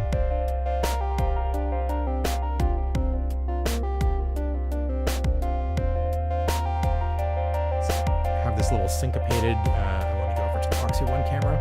I just added another drum hit here.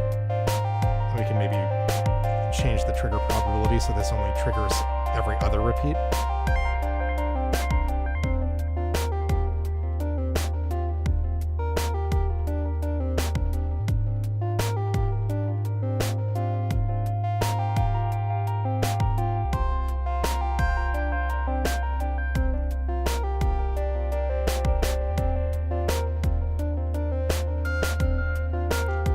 Last little hit on the snare drum, maybe we'll make that happen every 1 of 4 repeats for a little variation in the rhythmic pattern.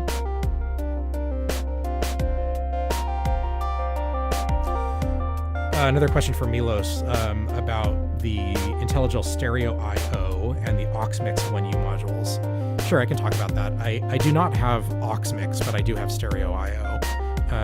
So for context of the way I used it, I will show you the left case first, because IntelliJ has some older modules. This one right here is the stereo input, and this is a stereo output.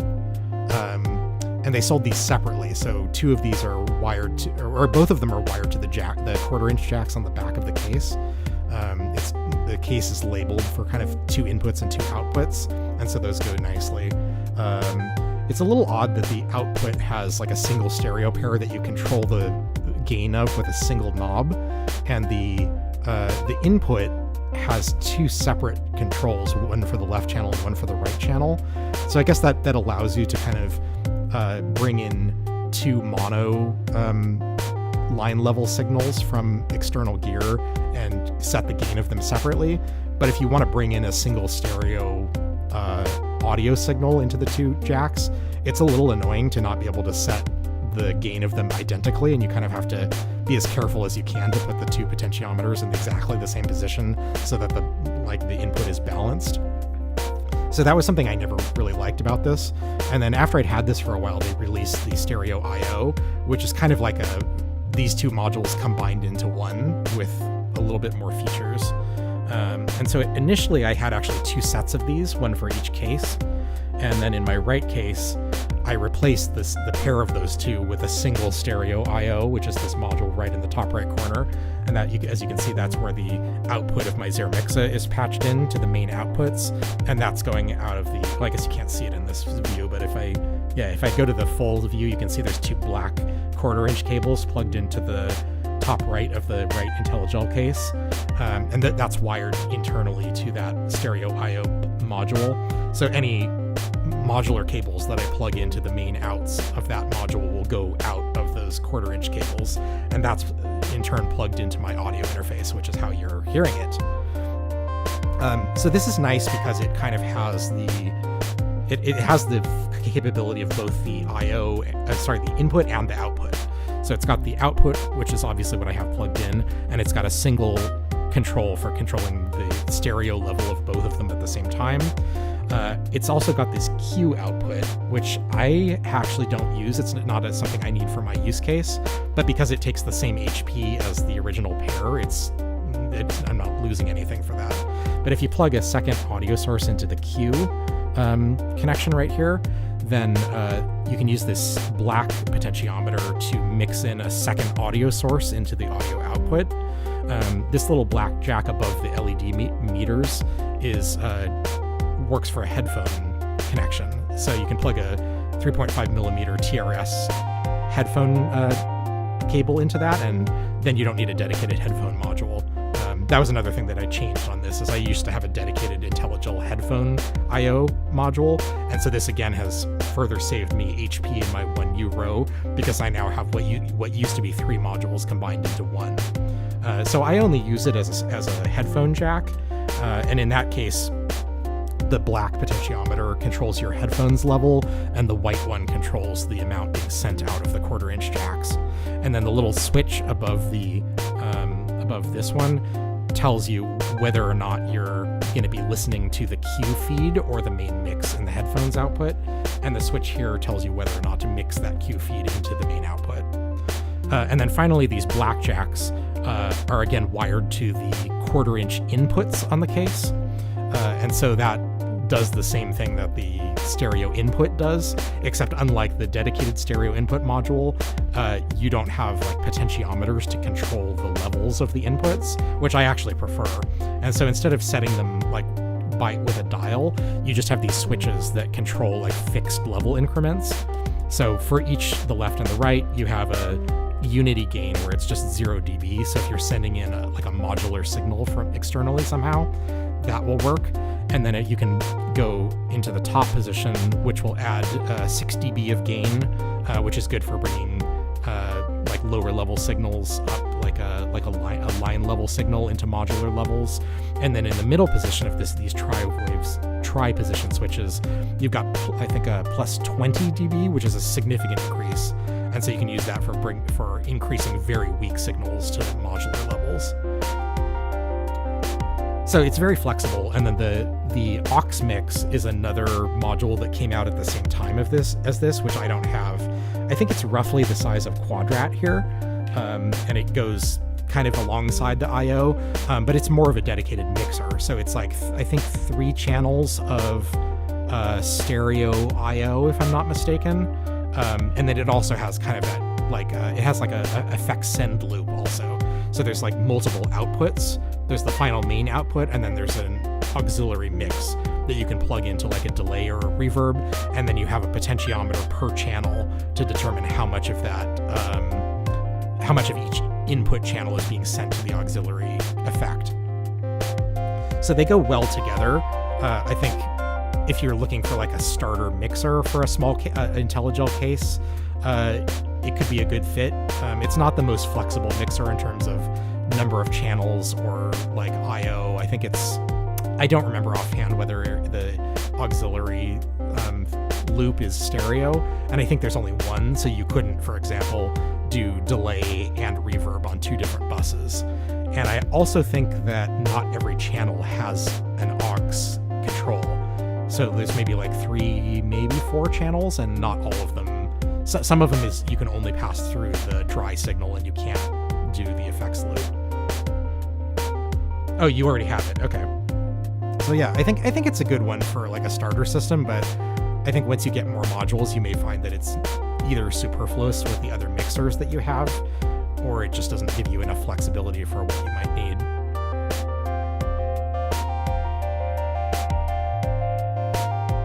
Yes, so Milos is asking whether he could bring in like Mother 32, DFAM, etc. Yeah, that's exactly what it's for. It's for integrating your modular with other gear and then mixing it in rack. So I don't use it super often. I think sometimes I use it as part of an external effects loop, because I do have the Neve Grad, which is kind of a similar concept, where it has it's got 2 channels of input and output, one for sending hot modular level signals to external gear like an effects pedal, and then the other section is the return, so it brings the lower level signals back into the rack and boosts them up. But sometimes if I use this, for example, like one stereo pedal, like a delay or a reverb, then if I want a second external effect send, I would need a second Neve Grad, but I can actually use this in the same way. So I can send output via something, or I could use the I/O in the other case, these 2 up here, and just make use of those additional I/O connections on the case and the modules. So it's really handy to have like kind of more than you usually need for the cases where you do end up with kind of a not standard use case where you've used up the connections that you usually use but need a bit more. Yeah, that's it. Milos is saying that the modules he's ordered are out of stock.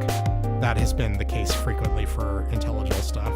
Like not super long ago, I got the IntelliGel amps, which is this 2-channel VCA over here. I think we talked about on stream a few episodes ago.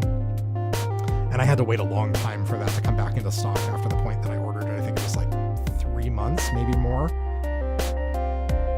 And they've had a hard time keeping their Gen 2 performance cases in stock too.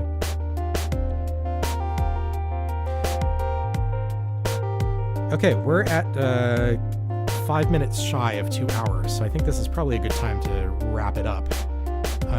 Thank you very much for everyone who has been here today, chatting, asking questions, and helping me build this very pretty and enjoyable patch. I hope it gave you some good ideas for how you can use like a physical expression control to integrate the movements of your body and your sort of human performance into the sort of programmed aspects of modular that you're also likely to have. There's plenty of ways that you could set this up. I think it's really good for like builds and drops too. I think if you watch some of my older videos where I've used it, that's kind of how I do it, is I do something similar to this where I kind of map it to a swell of effects that kind of builds up that I can slowly bring in by pushing my toe in, and then I can drop it out when the beat comes back in or something by just moving instantly back to the heel position. So that's a great way to use this. So again, my name's Jimmy, Perceptes, as you know.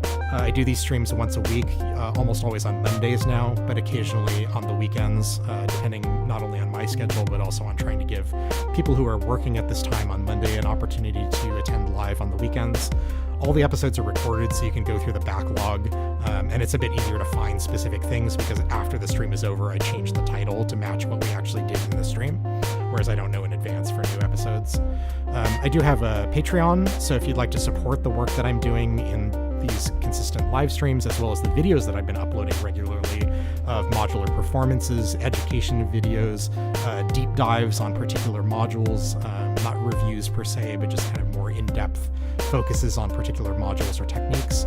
I would be very, very appreciative of any support you can lend my way on Patreon. That's patreon.com/Perceptes. You can join for free if you want, no money required, and you'll get news updates about changes to the channel, new videos, new live streams, all of that kind of stuff. But if you're able to contribute a few dollars per month, it'll help me a lot in being able to continue to do this sustainably in the long term, which is ideally what I would like to do. And there's a bunch of benefits as well, so that you're not just paying to get what you already got. So for all of the musical performances on the channel, there'll be high quality audio downloads, which you can get via Patreon. For all of the modular, like, educational videos, I write up detailed patch notes for everything that I've shown in the video. So if you want to recreate or study something that I've done after the fact, that can be a very good resource. There's a community Discord server where you can come chat with us about modular and music production. bit.ly/Perceptes Discord. There'll be a link in the description of the video. But patrons will also get access to additional channels with other topics rather than just sort of the bare bones. And there's plenty of more features. I post sample packs from time to time for people to download. And most importantly, you're just helping me to continue to do this. I've really been very appreciative of the response to these and the people that show up week after week to spend this time with me. I have a wonderful time doing it, and I hope you do too. So I will shut up now and just listen to a couple more minutes of this to play us out, and I will say goodbye, and I'll see you next week. Thank you very much, everyone. Take care.